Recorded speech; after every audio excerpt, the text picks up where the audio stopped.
என் இனிய பார்வையாளர்கள் அனைவருக்கும் என் இனிய தீபாவளி நல்வாழ்த்துக்கள்ங்க. நீங்கள் நிறைய பேர் கடல் கடந்து இருந்தாலும் இந்த தீபாவளியை எல்லாரும் நம்ம சந்தோஷமாக கொண்டாடுவோம் இல்லைங்களா? இந்த தீபாவளி நன்னாளில் அனைவருக்கும் என் மனதார்ந்த தீபாவளி வாழ்த்துக்கள்.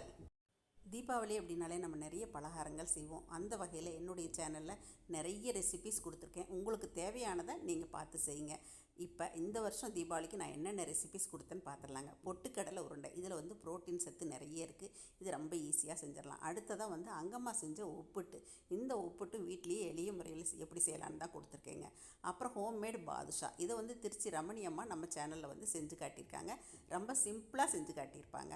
அப்புறம் சந்திரகலா நான் ஒரு ஹோட்டல் மாஸ்டர் வச்சு தான் பண்ணேங்க. அதுவுமே ரொம்ப நல்லா வந்துச்சு. தேவைப்படுறவங்க இதை பார்த்து செய்யுங்க.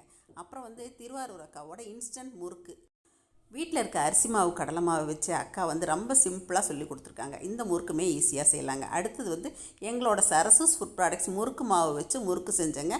அதுவுமே ரொம்ப அருமையாக வந்துச்சு. எல்லா நேரத்துலையுமே எங்களோட முறுக்கு மாவு கிடைக்குங்க. நீங்கள் தேவைப்படுறவங்க வாங்கிக்கலாம். அப்புறம் அதிரசங்க, இந்த அதிரசம் வந்து நிறைய பேருக்கு எண்ணெயில் பிரிஞ்சு போயிடும், பதம் சரியாக வராது. இந்த அதிரசம் வந்து ஒவ்வொரு வருஷமும் நான் கொடுத்துட்ருக்கேன். சேனல் ஆரம்பித்த ஒரு வருஷமும் கொடுத்துருக்கேன். இந்த வருஷம் ரொம்ப தெளிவாக அங்கம்மா நமக்கு செஞ்சு காட்டியிருக்காங்க. தீபாவளி மட்டும் இல்லைங்க, அதிரசம் செய்ய உங்களுக்கு ஆசை அப்படின்னா தீபாவளி முடிஞ்சு கூட நீங்கள் ஒரு டம்ளர் பச்சரிசி போட்டு இதே மெத்தடில் ட்ரை பண்ணி பாருங்கள். அதே மாதிரி நெய் மைசூர் பாகு, அதாவது வாயில் வச்சாலே கரையும் மைசூர் பாகு உங்களுக்கு நல்ல பல்கான லெவலில் செஞ்சு காட்டியிருக்கேன். ரொம்ப சிம்பிளாகவும் இன்னொரு மைசூர் பாக் ரெசிப்பியும் கொடுத்துருக்கேன். அப்புறம் ராகி தட்டை, இந்த ராகி தட்டை சான்ஸே இல்லைங்க, அவ்வளோ மொறுன்னு ரொம்ப நல்லா வந்துச்சு. ராகி மாவு சாதாரணமாக வீட்டில் எல்லார் வீட்லேயும் இருக்கிறது தான். இந்த ராகி மாவு வச்சு நீங்களுமே இதை ட்ரை பண்ணி பாருங்கள், ரொம்ப நல்லாயிருக்கும். லட்டு இல்லாத தீபாவளியாங்க.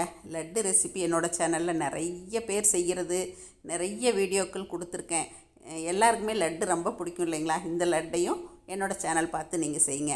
அப்புறம் வந்து பால்பேடா வந்து என்னோடய ஃப்ரெண்டு சசிகலா நமக்காக செஞ்சு காட்டினாங்க. ரொம்ப அருமையாக வந்துச்சு. இதுவும் ஈஸி மெத்தடில் தான் சொல்லி கொடுத்துருக்காங்க. கோதுமை மாவு முறுக்குங்க, இந்த முறுக்கு ரொம்ப சிம்பிளாக வீட்லேயே செஞ்சிடலாங்க. ஆவி கட்டி செய்கிறது தான். இதையுமே நான் உங்களுக்கு கொஞ்சமாக எப்படி செய்யறதுன்னு செஞ்சு காட்டியிருக்கேன்.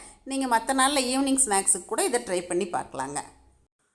அப்புறம் இந்த பிகினர்ஸ் மைசூர் பாகு நான் வருஷம் விடவே மாட்டேங்க. எங்கள் பொண்ணுக்கு ரொம்ப பிடிச்ச மைசூர் பாகு.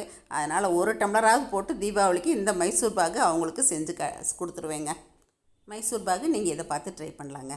அப்புறம் திருவாரூர் அக்கா செஞ்ச ரவா லட்டு ரொம்ப சாஃப்டாக, ரொம்ப சிம்பிளான இன்க்ரீடியன்ஸு, டக்குன்னு ஈஸியாக செஞ்சுருவாங்க. இதை நீங்கள் பார்த்துட்டு ரவா லட்டு செய்யலாங்க.